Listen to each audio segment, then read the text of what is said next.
안녕하세요. 저는 30년 동안 반도체 회사에서 근무했던 사람입니다. 정년까지 성실히 다니고 별탈 없이 은퇴했죠. 아들 하나, 딸 하나. 둘 다 잘 키워 결혼까지 시켰고요. 손주도 보고 그 무렵엔 참 행복했습니다. 퇴직하고 나서는 이제 진짜 인생 좀 쉬자 싶은 마음이 들더군요. 아침마다 늦잠도 자보고 손주 보러 가는 길도 한결 가벼웠습니다. 아내랑은 주말마다 근교 여행도 다니고요. 무리 없이 사는 그 평범한 날들이 저는 참 좋았습니다. 사실 부모님이 예전에 국밥집을 크게 하셨습니다. 장사가 정말 잘 됐었죠. 저는 그 가게를 물려받진 않았지만 부모님께서 사업을 접으시고 남은 재산을 자식들에게 나눠주셨습니다. 그 덕에 유산 일부와 제 퇴직금을 합치니 3억 원이 조금 넘더군요. 제 나이에 그 정도면 부족하진 않겠다 싶었습니다. 그 무렵입니다. 지인이 오랜만에 전화를 걸어와서 말하더군요. 형님, 요즘 수도권 외곽의 대기업이 세계 최대 반도체 공장을 짓는다더라고요. 지금 근처에 상가 하나 사두면 정말 좋아질 겁니다. 저는 순간 웃으며 대답했죠. 에이, 반도체는 나도 30년 봐왔는데 그런 거 쉽게 믿으면 안 되지. 그런데 그 말이 어쩐지 계속 마음에 남더군요. 괜히 인터넷을 찾아보게 되고 뉴스 기사도 찾아봤습니다. 그리고 놀랐습니다. 실제로 기사 제목이 이랬습니다. S기업, 수도권 외곽에 세계 최대 규모 반도체 공장 건설, 87만 평 부지, 수십조 투입, 일자리 수만 개 창출. 그때부터 머릿속이 복잡해지기 시작했어요. 30년 동안 반도체 공장을 들락날락했던 제 입장에서는 저런 규모의 투자가 괜한 말이 아니라는 걸 알았거든요. 그 지역에 사람이 몰리고 상권이 생기고 집값이 오르고 상가가 북적이는 장면이 눈에 그려졌습니다. 며칠 후 실제로 현장을 한번 가봤습니다. 그 신도시는 아직 완전히 개발되진 않았지만 기초 인프라가 빠르게 갖춰지고 있었습니다. 크레인이 줄지어 서 있었고 트럭이 먼지를 일으키며 분주히 오가고 땅은 파헤쳐지고 멀리 언덕에는 거대한 철골 구조물이 올라가고 있었죠. 이거 진짜네. 현장에 서서 그 풍경을 보고 있자니 심장이 살짝 뛰더군요.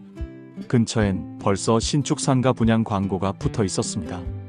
도보 5분 거리 1층 신축 코너 호실, 공장 정문과 직선 거리라는 문구가 눈에 띄었습니다. 한 부동산에 들어가 봤습니다. 직원이 반갑게 인사하며 말했습니다. 사장님, 지금이 기회예요. 이 상가는 도보로 5분, 공장 바로 앞이거든요. 전용 10평짜리 2호실 묶음으로 사가시는 분들 많습니다. 총액은 9억 8천이고요. 9억 8천. 순간 머릿속 계산이 시작됐습니다. 내가 가진 돈이 3억. 그럼 6억 8천은 대출이면 되겠구나. 직원이 이어 말하더군요. 지금 대출은 상가담보로도 잘 나옵니다. 월세 400만 원 이상 나올 거예요. 대출이자 감당하고도 남습니다. 그 말을 듣는 순간 마지막 기회일지도 모른다는 생각이 들었습니다. 그날 집에 와서 아내에게 조심스럽게 이야기를 꺼냈습니다. 여보, 나 상가 하나 해보려 해. 대기업 공장 근처에 괜찮은 자리야. 그냥 노후 대비 차원에서 말이야. 아내는 잠시 말을 아끼더군요. 지금까지 우리는 욕심 부리지 않고 잘 살았어. 상가는 그런 건 한 번도 해본 적 없잖아. 알아? 근데 나 그 공장이 어떤 공정으로 지어질지 어느 정도는 감이 와. 정말 대형 프로젝트야. 그렇게 설득 아닌 설득을 이어가다 결국 아내는 고개를 끄덕였습니다. 당신이 그렇게 확신 있다면 한번 해보자. 다만 너무 무리하진 말고. 며칠 뒤 저는 계약서에 도장을 찍었습니다. 계약금 1억을 넣고 대출 서류도 정리하기 시작했죠. 그 순간 저는 제 인생이 바뀔지도 모른다는 기대와 함께 어딘가 모르게 알 수 없는 떨림도 느꼈습니다. 그땐 몰랐죠. 그 선택이 몇 년 뒤 제 모든 것을 삼켜버릴 줄은요. 계약을 마치고 집에 돌아오는 길, 제 마음은 이상하게도 들떠 있었습니다. 은퇴 후 이렇게 다시 심장이 뛰는 느낌은 오랜만이었죠. 그때 아내가 조심스럽게 물었습니다. 당신 정말 괜찮은 거예요? 우리 대출도 받아야 하잖아. 나 30년 동안 반도체 안에서 일만 했어. 이런 규모는 처음이야. 진짜 공장 들어서면 여긴 완전히 바뀔 거야. 이번 기회는 진짜라고. 그렇게 아내를 설득했고 며칠 뒤 부동산에서 다시 연락이 왔습니다. 사장님, 잔금 일정 조율해야 할 것 같아요. 상가는 이르면 3개월 안에 준공 들어갑니다. 요즘은 공사 속도가 빠르거든요. 잔금은 대출로 충당하기로 했고 상가 2호실에 대한 총 계약가는 9억 8천만 원이었습니다. 그중 한 호실은 전용 9.7평, 다른 한 호실은 전용 10.1평이었죠. 2호실 모두 1층 중간 라인, 코너는 아니었지만 출입구 바로 옆, 가시성도 좋고 채광도 양호한 자리였습니다. 이 정도 입지에 이 가격이면 요즘 시세로 나쁘지 않아요. 게다가 2개 한 번에 가져가시는 거니까 평당가도 500 초반대로 맞춰드린 거예요. 부동산 직원이 그렇게 설명했죠. 당시엔 실제로 그랬습니다. 바로 옆 라인에 있는 비슷한 상가가 호실당 5억 5천, 심지어 6억까지 책정된 것도 있었고 코너 라인은 아예 호실당 7억 넘게 부르더군요.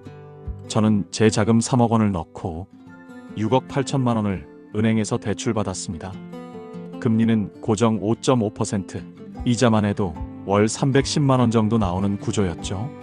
처음엔 겁도 났지만 부동산 직원의 시뮬레이션은 굉장히 매끄러웠습니다. 사장님, 이 근처 평당 임대료가 평균 15만 원 정도는 나옵니다. 2호실 합치면 한 달에 300만 원 넘게 받아요. 잘만 하면 350까지도 봅니다. 그 말을 듣고 마음이 놓였죠. 이자 부담 310, 임대료 수익 350이면 노후의 손해는 안 보겠다 싶었습니다. 시간은 빠르게 흘렀습니다.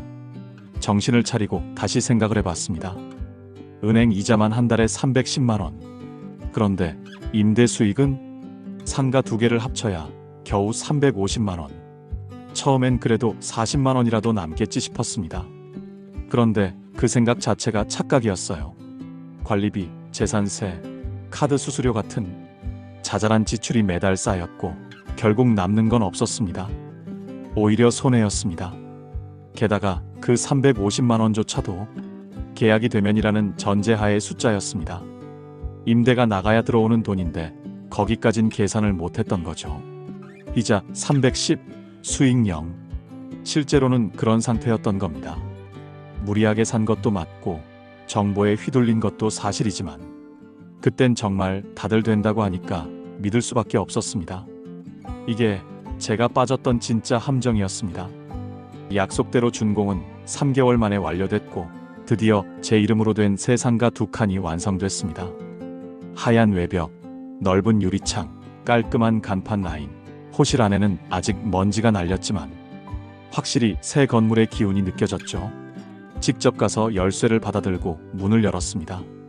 먼지가 조금 쌓여 있었지만 햇살이 시원하게 들어오는 내부를 보며 혼잣말했습니다. 이 정도면 누가 와도 계약하겠는데. 주차장도 바로 앞에 붙어 있고 공장 정문은 도보로 5분 거리 트럭 소리, 공사 소음, 모든 게 공장 가동 임박을 외치고 있었죠. 그래서 저는 본격적으로 임대 준비에 들어갔습니다. 부동산에 임대 물건을 등록했고 상가 외벽에 임대 현수막도 걸었습니다. 포털 사이트에도 광고를 올렸습니다. 처음엔 연락이 올까봐 휴대폰을 손에서 놓지 않았습니다. 하루, 이틀, 일주일, 보름. 연락은 없었습니다. 이상했습니다. 제가 알던 상가는 그렇지 않았습니다. 새 건물, 좋은 입지면 관심 정도는 있어야 했거든요. 며칠 뒤 부동산에 찾아가 사장님에게 조심스럽게 물었습니다. 혹시 요즘 임대 분위기 어떤가요? 그 순간 사장님의 얼굴이 아주 잠깐 굳어졌습니다. 그리고 이내 웃으며 말했습니다. 요즘 전체적으로 좀 조용하긴 해요. 근데 괜찮아질 겁니다. 공장이 아직은 시험 가동 단계라 본격적으로 사람 몰리면 분위기 바뀝니다. 이상하게 불안했습니다. 그날 저는 상가 주변을 천천히 돌며 다른 건물들도 유심히 살펴봤습니다.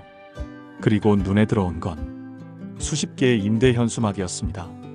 제 건물뿐 아니라 건너편, 옆 블록, 뒤편 라인까지 모두 공실 분양 중 임대 할인이라는 문구가 붙어 있었죠. 그제야 깨달았습니다.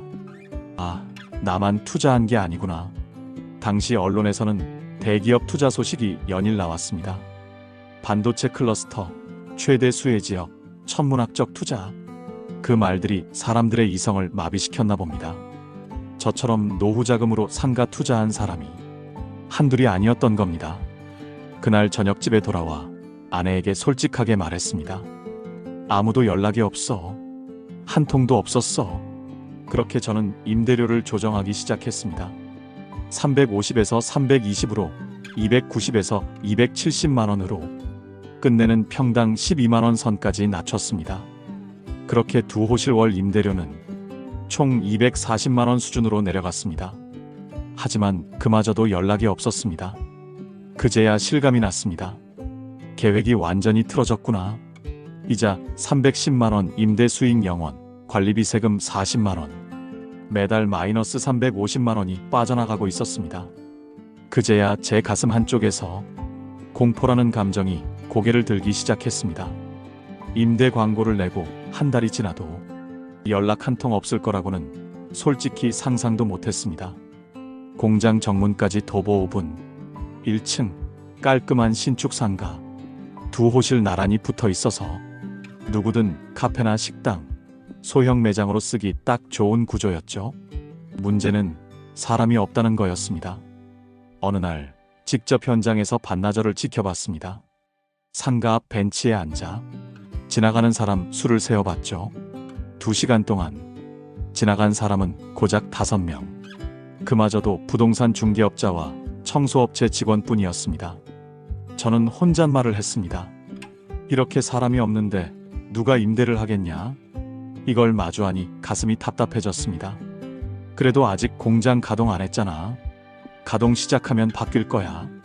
그땐 사람 몰릴 테고 임차인도 붙겠지. 저는 그렇게 저 자신을 계속 달랬습니다. 버티면 된다. 그 생각만 머릿속에 꽉 차 있었습니다. 하지만 이상했습니다. 공장 쪽이 너무 조용했습니다. 트럭은 오가고 있었지만 공정에 들어가는 정규 인력은 보이지 않았습니다. 건설 장비도 예전보다 덜 보였고 그 많던 크레인도 일부 해체된 듯한 느낌이었죠. 중개업소에 다시 들러 조심스레 물었습니다. 요즘 공장 쪽 분위기 어떤가요? 인력 많이 들어오고 있나요? 부동산 직원이 살짝 고개를 갸웃했습니다. 사실 공장 가동이 좀 미뤄졌다는 얘기도 있긴 합니다. 해외 수요가 주춤해서요. 반도체 시장이 전체적으로 살짝 주춤하거든요. 저는 그 말이 믿기지 않았습니다. 그렇게 큰 돈 들여 지은 공장을 미룬다고요? 공장 자체는 완공된 것 같은데 설비 라인 세섭이 좀 늦어지고 있다네요. 뉴스에도 나왔을 겁니다. 그날 집에 와서 뉴스를 검색해 봤습니다. S기업 신공장 라인 일부 가동 연기 검토, 글로벌 반도체 수요 둔화 투자 속도 조절 전망. 진짜였습니다. 그제야 서서히 퍼즐이 맞춰졌습니다. 아, 공장은 계획대로 돌아가고 있지 않구나. 사람이 없는 이유도 그거였구나. 그때부터 불안감이 구체적인 현실 감각으로 바뀌기 시작했습니다. 며칠 뒤 제게 첫 임대 문의가 들어왔습니다.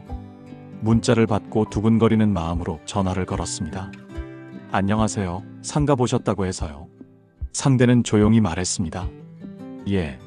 혹시 월 150만 원 정도까지 가능할까요? 저는 잠깐 말을 잊었습니다. 두 호실에요? 예. 두 호실 다 쓰고 싶은데 작은 음식점 하려고요. 사실 임대가 많아서 저도 좀 고민되네요. 그 말을 듣고 저는 한참을 멍하니 있었습니다. 두 호실을 월 150에? 이미 제가 희망하던 금액의 절반 이하였습니다. 하지만 거절할 수 없었습니다. 그 다음 날 그 사람과 만나 조건을 다시 정리했습니다.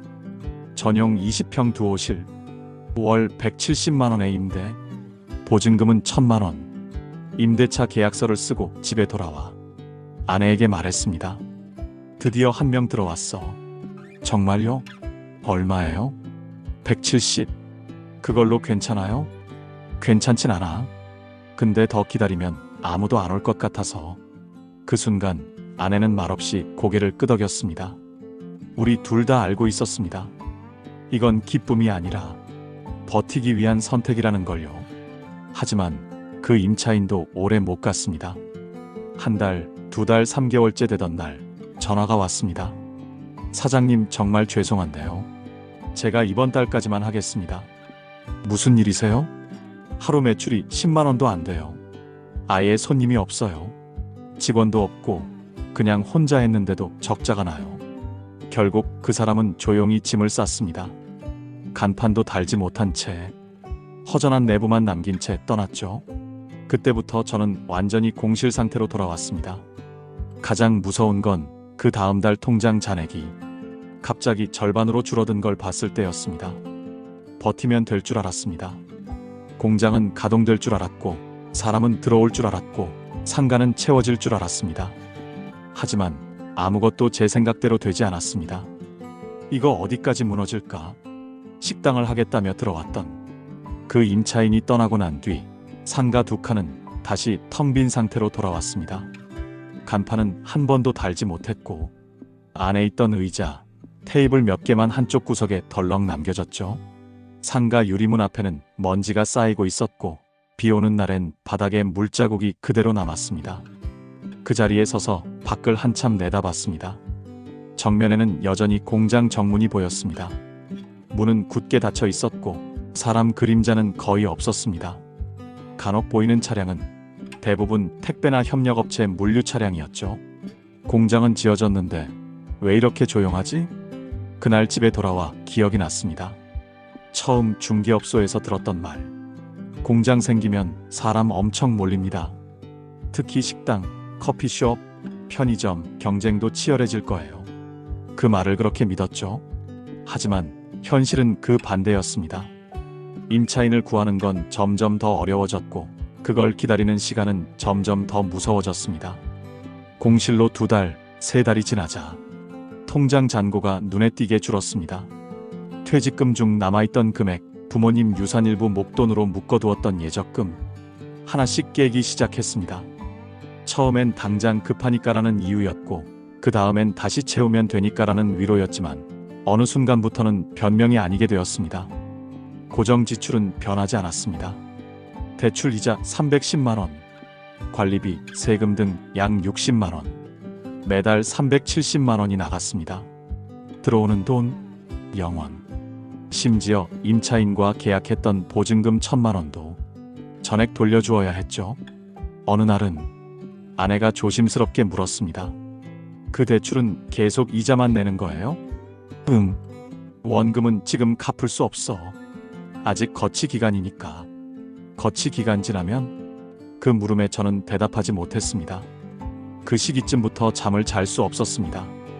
밤마다 스마트폰으로 부동산 사이트를 들락날락했고 비슷한 평수의 상가 매물을 찾아봤습니다.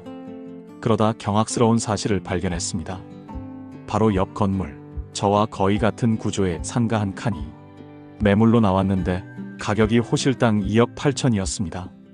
저는 같은 면적 2칸에 9억 8천을 주고 샀는데 지금 한 칸 값이 2억대라면 나는 2칸 합쳐도 56억도 안 된다는 거잖아.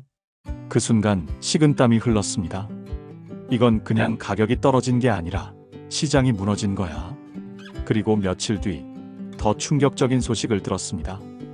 AB타워 1층 상가 경매 개시. 저와 같은 시기 같은 공장 앞 상가를 샀던 투자자가 결국 경매로 넘어간 겁니다. 호실당 분양가 5억 5천이었던 곳인데 경매 감정가는 3억 2천. 심지어 첫 입찰 유찰되면 다음은 2억 5천으로 떨어지겠네. 그때부터 저는 상가 가격을 확인하지 않기 시작했습니다. 그 무렵 중개업소에서도 연락이 뜸해졌습니다. 제가 먼저 전화를 걸어야 그제서야 상황을 이야기해줬죠. 요즘에도 임차인 없죠? 예. 지금은 다들 임대보다 그냥 관망하고 있어요. 분위기가 안 좋아서요.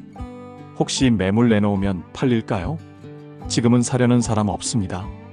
나와 있는 매물도 너무 많아서요. 거의 300건 넘게 등록돼 있어요. 그 말을 듣고 저는 그대로 입을 다물었습니다. 이젠 팔 수도 없고 임대를 놓을 수도 없고 버틸 여력도 점점 사라지고 있는 상황이 된 겁니다. 그해 가을 계속 내리던 비가 그친 어느 날 혼자 다시 상가를 찾았습니다.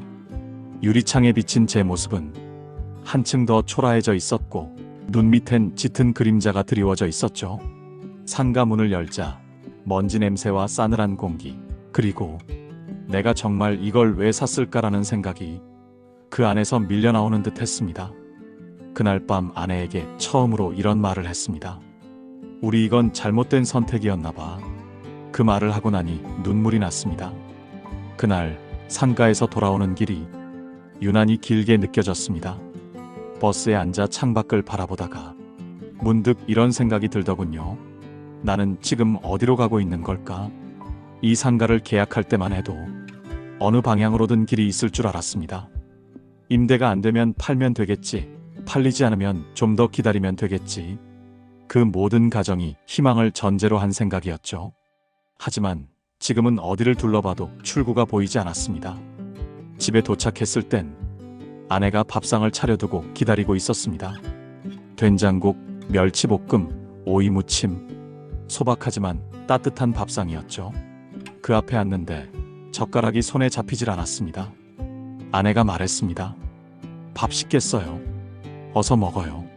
저는 억지로 밥 한 숟갈을 입에 넣었습니다. 그리고 그걸 삼키는데 목이 메었습니다. 나 당신한테 미안해. 아내는 잠시 멈칫하더니 조용히 말했습니다. 왜요? 아직 아무 일도 안 일어났는데. 아니, 지금 벌어지고 있는 모든 게 다 내가 한 선택이잖아. 그 말을 하고 나니 제 안에 있던 무언가가 툭 부러지는 기분이 들었습니다. 그날 밤 아내가 옆에서 조용히 말했습니다. 내가 돈 계산은 잘 모르지만 이제 많이 빠듯해졌다는 건 느껴져요. 퇴직금은 거의 다 썼고 예금도 이젠 얼마 안 남았어. 그럼 우리 생활비는 어떻게 해요? 저는 대답 대신 고개를 떨궜습니다.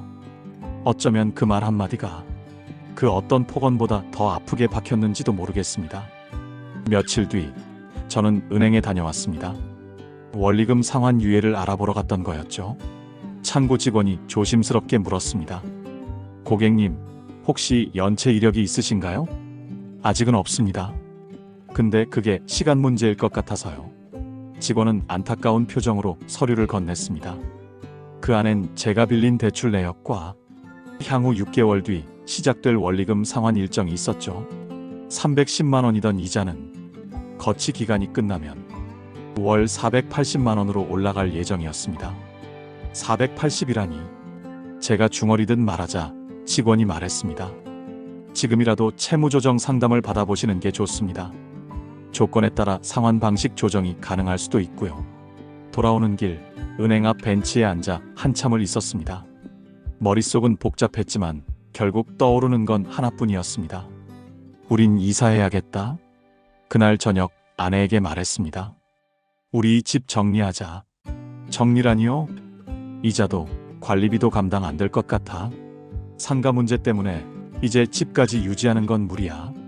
아내는 말없이 고개를 숙였습니다.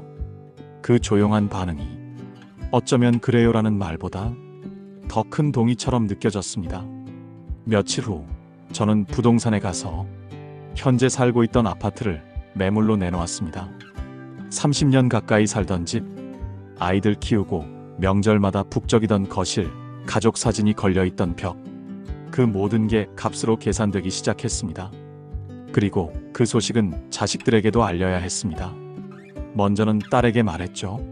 남편과 함께 사는 딸은 처음엔 아무 말도 하지 않더니 한참 뒤에 이렇게 말했습니다. 아빠, 그냥 우리가 조금 도와드릴까요?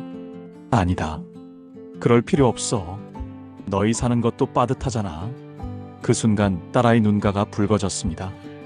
아빠가 그런 말 할 사람이 아니었는데 아들에겐 아직 말을 못했습니다. 가장인 제 체면 때문에 아직은 이렇게까지 된 줄은 모를 아들이기에 저는 그 연락을 미루고 또 미루고 있었습니다. 그해 겨울 우린 결국 더 작은 전셋집으로 이사했습니다.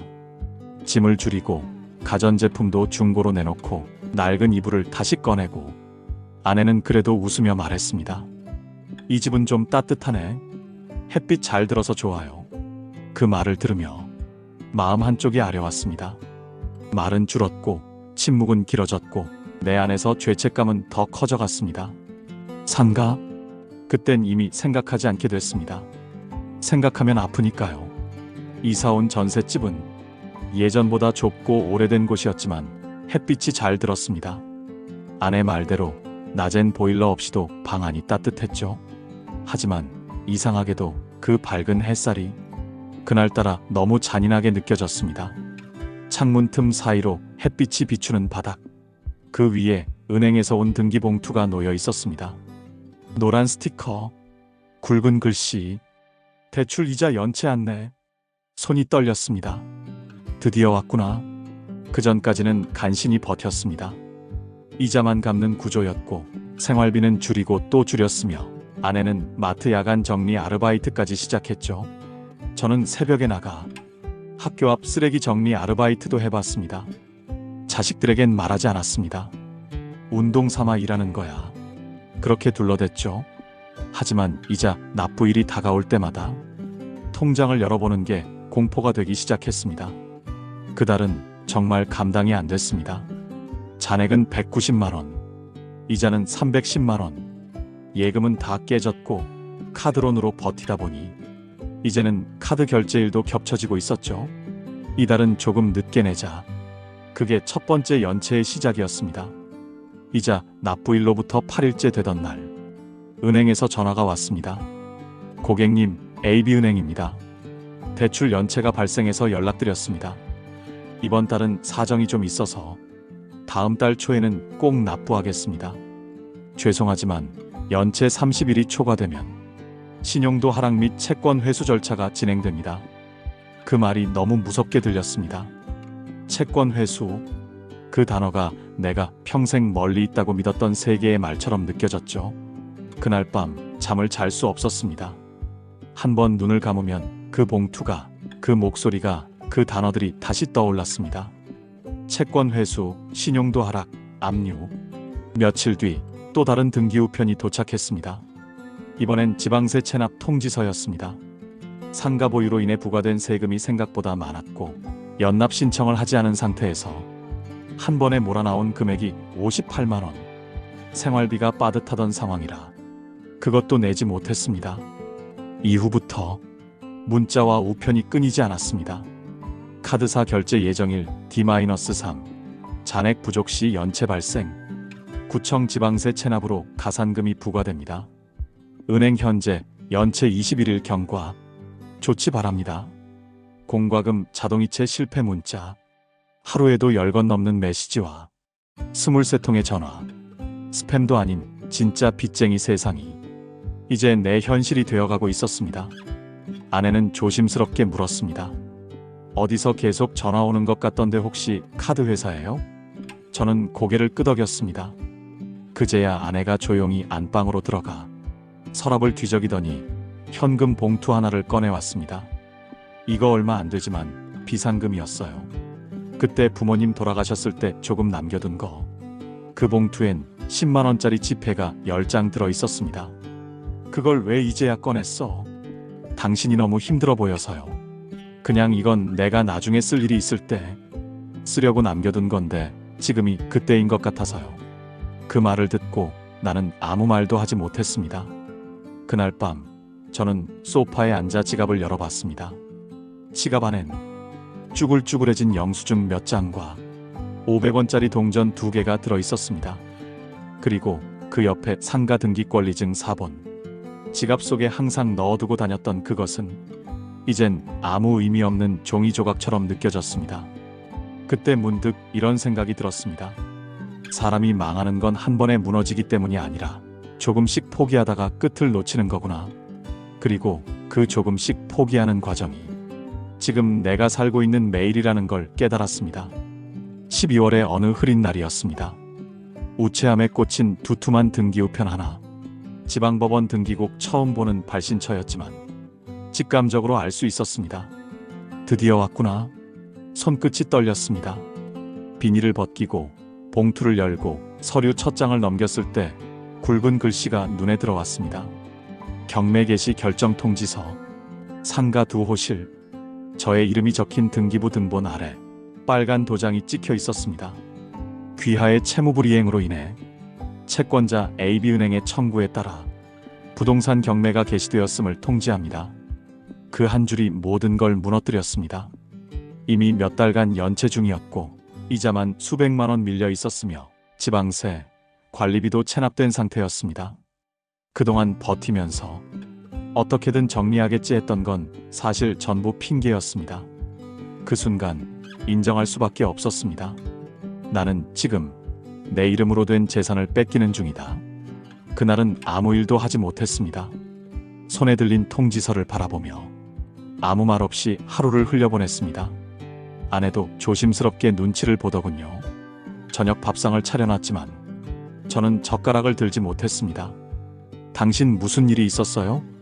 은행에서 경매 통보가 왔어. 아내는 말없이 고개를 떨궜습니다. 조용한 그 식탁 위로 시계 초침 소리만 크게 울렸습니다. 며칠 뒤 법원 경매 사이트에 들어가 제 상가를 검색해봤습니다. 사진이 올라와 있었습니다. 제가 몇 달 전까지 임차인을 기다리며 창문을 닫고 바닥을 쓸고 사람이 지나가길 바라며 바라봤던 그 상가 사진. 이젠 법원 서류에 물건으로 올라와 있었습니다. 감정가는 호실당 3억 5천만 원. 처음 구입 당시 호실당 4억 9천만 원. 두 호실 합쳐 9억 8천만 원에 샀던 상가가 감정가 기준으로 7억 원 아래로 떨어진 겁니다. 게다가 첫 입찰이 유찰되면 64%, 51%, 38% 낙찰가는 계속 떨어질 예정이었죠. 진짜로 여기서 끝나겠구나. 부동산에 들러 상담을 받아봤습니다. 사장님, 이거 낙찰돼도 대출 못 갚아요. 감정가보다 훨씬 낮게 낙찰될 가능성 높습니다. 그럼 남은 대출금은 어떻게 됩니까? 채무자로 남죠. 부족분은 경매 후에도 계속 갚으셔야 해요. 그 말을 듣는 순간 모든 감정이 꺼졌습니다. 며칠 후 법원에서 두 번째 서류가 도착했습니다. 배당 요구 종기 공고문. 관련 채권자는 해달 날짜까지 권리신고 바랍니다. 저는 그 문서를 쳐다보다가 바닥에 털썩 주저앉았습니다. 이건 더 이상 내 재산도 내 선택도 아니구나. 그때부터는 내 이름이 적힌 등기부 등본조차 남의 이야기처럼 느껴졌습니다. 그리고 그 소문은 천천히 퍼지기 시작했습니다. 오래 알고 지낸 친구에게 전화가 왔습니다. 형님, 혹시 상가 경매 나간 거 사실이에요? 어떻게 알았어? 지인들이 법원 경매 매물 검색하다가 이름 보고 알았대요. 순간 온몸이 얼어붙었습니다. 이젠 숨길 수 없구나. 그날 이후 저는 사람 만나는 자리를 하나둘씩 끊기 시작했습니다. 동창 모임, 교회 소모임, 아파트 경비 아저씨들과의 아침 인사. 모든 관계가 망했습니다라는 문장으로 시작될까봐 무서워졌습니다. 아내는 점점 말이 줄어들었고 밥을 해놓고도 혼자 먼저 먹는 날이 많아졌습니다. 가끔은 마주 앉아도 아무 말 없이 식사만 하는 날이 이어졌습니다. 식탁 위에 흐르는 그 무거운 공기 속에서 저는 제 존재가 점점 작아지는 걸 느꼈습니다. 경매 기일이 잡혔습니다. 그 날짜를 달력에 적어두고 그날이 다가올수록 가슴이 조여왔습니다. 그날 이후엔 진짜 아무것도 없겠구나. 경매 기일은 생각보다 조용하게 다가왔습니다. 전날 밤 나는 잠을 거의 자지 못했습니다. 새벽에 눈을 떴다가 다시 감고 다시 떠도 그 날짜는 여전히 그대로였습니다. 실제로 법원에 가보진 않았습니다. 가서 뭘 어쩌겠습니까? 내가 할 수 있는 일은 아무것도 없었으니까요. 그저 그 시간에 혼자 집 앞 카페에 앉아 커피 한 잔을 앞에 두고 가만히 있었습니다. 그 카페에는 평소처럼 사람들이 있었습니다. 공부하는 대학생, 간단히 미팅하는 회사원, 아기 유모차를 끌고 들어오는 젊은 부부. 그 사람들 속에 나는 아무것도 아닌 사람이 된 기분이었습니다. 그들에겐 오늘이 그냥 하루였겠지만 나에겐 모든 게 끝나는 날이었습니다. 오후 4시쯤 핸드폰에 문자 하나가 도착했습니다. 1호실 1억 7,200, 2호실 1억 6,800 낙찰. 낙찰자는 개인, 배당 절차 예정. 그 한 줄을 보는 순간 머릿속이 하얘졌습니다. 두 호실 합쳐 3억 4천만 원. 처음 상가를 살 때 9억 8천만 원. 무려 6억 4천만 원 손실. 그것도 원금 기준이었습니다. 그동안 낸 이자, 세금, 관리비 모든 걸 더하면 손실은 8억이 넘었을 겁니다. 거기서 끝이 아니었습니다. 낙찰 대금 3억 4천만 원으로는 은행 대출금조차 전부 갚을 수 없었습니다. 대출 원금 6억 8천만 원 중 절반 가까이는 여전히 남아 있었습니다. 며칠 뒤 은행에서 또다시 문서가 도착했습니다. 경매 배당 완료에 따른 미상환 채권 잔액 통지서. 남은 금액은 3억 3천만 원. 저는 법적으로 이 금액에 대한 채무자로 남게 됐습니다. 그제야 이해가 됐습니다. 경매가 끝났다고 끝나는 게 아니구나. 이제 빚만 남은 사람이 됐구나. 아내에게 그 사실을 이야기했습니다. 경매 끝났어. 얼마예요? 합쳐서 3억 4천. 아내는 아무 말도 하지 않았습니다. 그냥 고개를 끄덕였습니다. 은행 빚은요? 절반은 여전히 남았어. 3억이 넘게. 그 말을 듣고 아내는 눈을 감았습니다. 그리고 천천히 말했습니다. 그래도 이제 그 건물 보지 않아도 되니까 조금은 나을 것 같아요. 나는 그 말에 한동안 아무 말도 하지 못했습니다. 맞는 말이었습니다. 그 상가는 더 이상 내 것이 아니었고 더 이상 내 마음을 짓누르지도 않았습니다. 그런데 이상하게도 속이 후련하지 않았습니다. 며칠 후 혼자 상가 앞을 다시 찾았습니다. 낙찰자가 입주했는지 궁금해서였죠. 건물은 여전히 조용했습니다. 내가 가지고 있던 두 호실은 간판도 달리지 않았고 유리창엔 임대 현수막이 다시 걸려 있었습니다. 그걸 보는 순간 웃음이 나왔습니다. 그래, 자리는 원래부터 사람이 올 곳이 아니었구나. 그제야 알았습니다. 문제는 가격이 아니라 수요 자체가 없었다는 것. 그걸 왜 그때 몰랐을까? 왜 그 많은 임대 현수막을 보면서도 확신을 놓지 못했을까? 왜 그렇게까지 스스로를 믿었을까? 집에 돌아와 아내에게 말했습니다. 이젠 진짜 다 끝났어. 끝이 아니라 그냥 다시 시작하는 거예요. 아내가 그렇게 말했을 때 나는 처음으로 조금 울었습니다. 며칠 후 신용정보사에서 전화가 왔습니다. 윤성님 성함 맞으시죠? 미상환 채권 관련 회생 또는 파산 안내드리려 전화드렸습니다. 그 말에 나는 담담히 대답했습니다. 생각 좀 해볼게요. 다시 연락주세요. 전화를 끊고 혼잣말했습니다. 나는 이제 한 번 망한 사람입니다. 경매가 끝나고도 나는 여전히 매일 우편함을 확인했습니다. 습관이 돼서 그랬는지도 모릅니다. 하지만 사실은 또 어떤 무서운 서류가 날아올까봐 두려워서였죠. 어느 날 우편함에 또 다른 등기 우편이 있었습니다. 신용정보 조회 통지서. 그 안엔 빨간 도장과 함께 신용불량 등재라는 단어가 찍혀 있었습니다.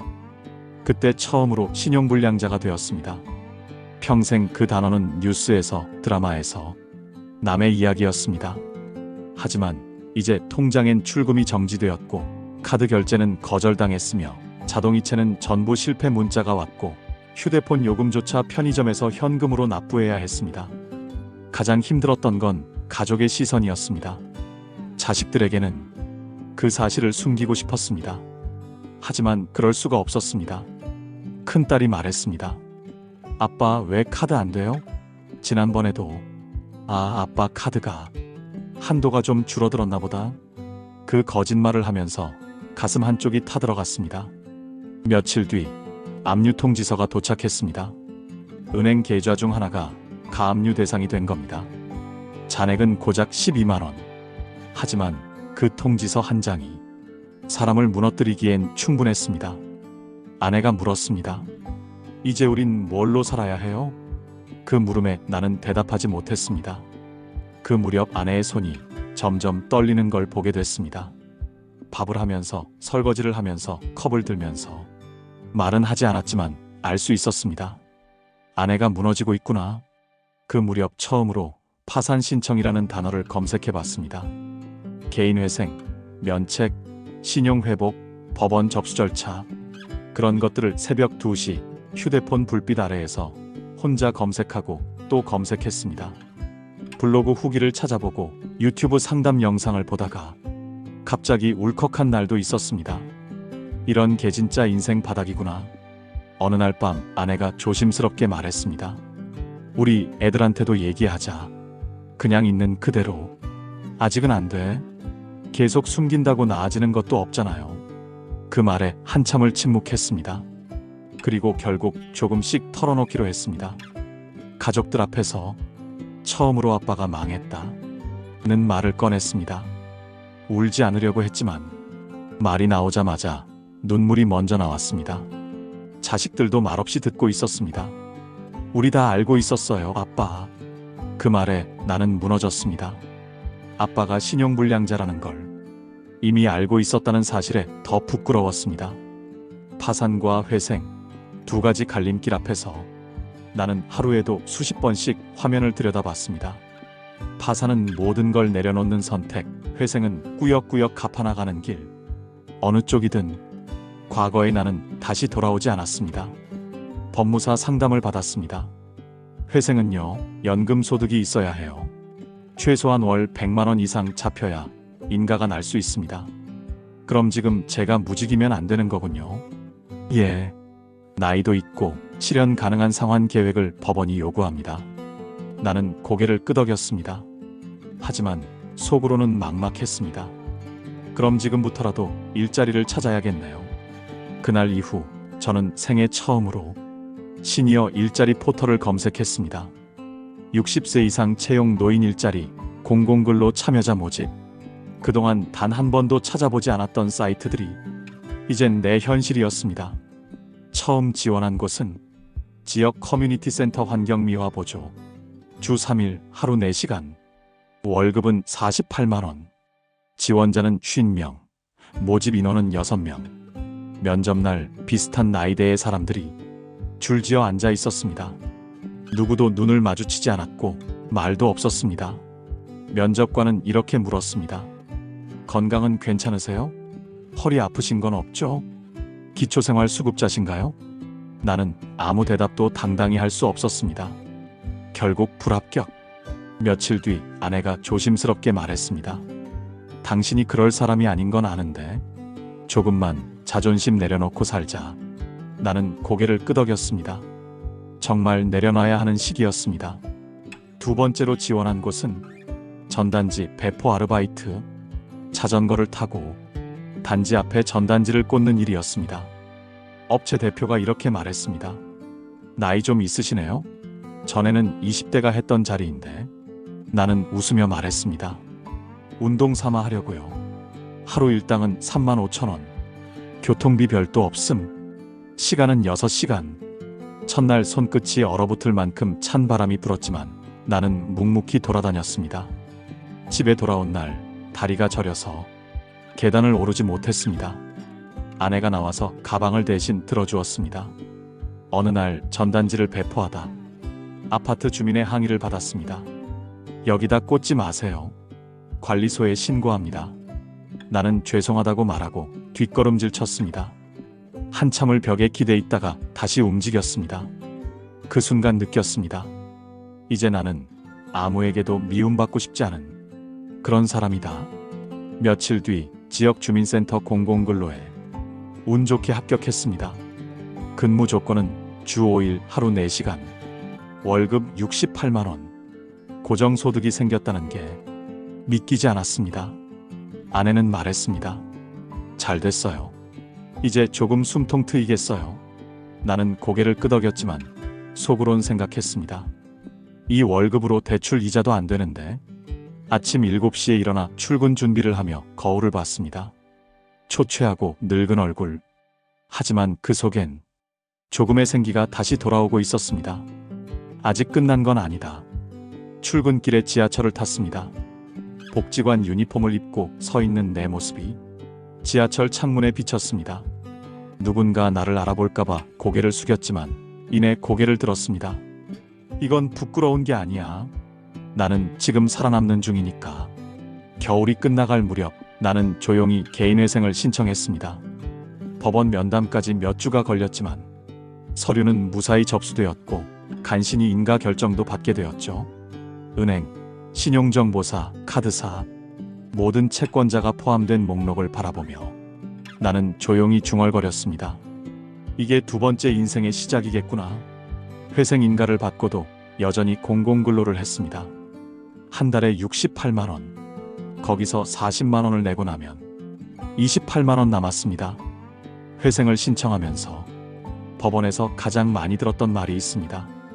과거가 아니라 지금을 봅니다. 사람들은 종종 묻는다. 몇 억짜리 빚인데 어떻게 3년간 월 40만 원으로 끝내요? 하지만 개인 회생은 과거의 재산 수준이나 투자 실패의 크기를 기준으로 하지 않습니다. 오로지 현재의 소득, 지출, 생계 상황만 봅니다. 공공근로로 월급이 겨우 68만 원이었고 그 돈에서 생계비를 제외하면 법원이 인정한 가용소득은 겨우 40만 원. 그리고 아내와 함께 살아야 하는 부양가족이 있는 가장이었기 때문에 법원은 그 모든 걸 고려해 3년간 월 40만 원 납부라는 현실적인 상환안을 인가해 준 것이었습니다. 누군가 보기엔 이게 빚을 탕감받기 위한 편법처럼 느껴질지도 모릅니다. 하지만 이건 그렇게 쉽게 얻어진 결과가 아닙니다. 저는 이미 모든 걸 잃었고 지금은 겨우 살아가는 사람일 뿐입니다. 이 사회에서 최소한의 존엄을 회복할 기회를 그 제도가 나에게 주었던 것입니다. 갚을 수 있는 만큼만 갚고 지켜야 할 사람들과 소소하게 하루하루를 버티듯 살아가는 삶. 그게 내 나이 65의 진짜 삶이었습니다. 오늘도 아침 7시에 일어났습니다. 복지관 유니폼을 입고 지하철을 타고 거리 청소를 하고 돌아와 아내와 저녁을 먹고 이렇게 하루를 마무리합니다. 저는 여전히 가진 것이 없습니다. 쉽지 않겠지만 저는 회생을 끝까지 완주할 생각입니다. 다시 살아보고 싶습니다. 작더라도 나만의 삶을 다시 쌓아가 보고 싶습니다. 저처럼 힘든 50대, 60대 분들도 부디 포기하지 마시고 이겨내셨으면 좋겠습니다. 모든 걸 잃었다고 생각했던 그 순간에도 한 줄기 길은 있었습니다. 긴 이야기 들어주셔서 감사합니다.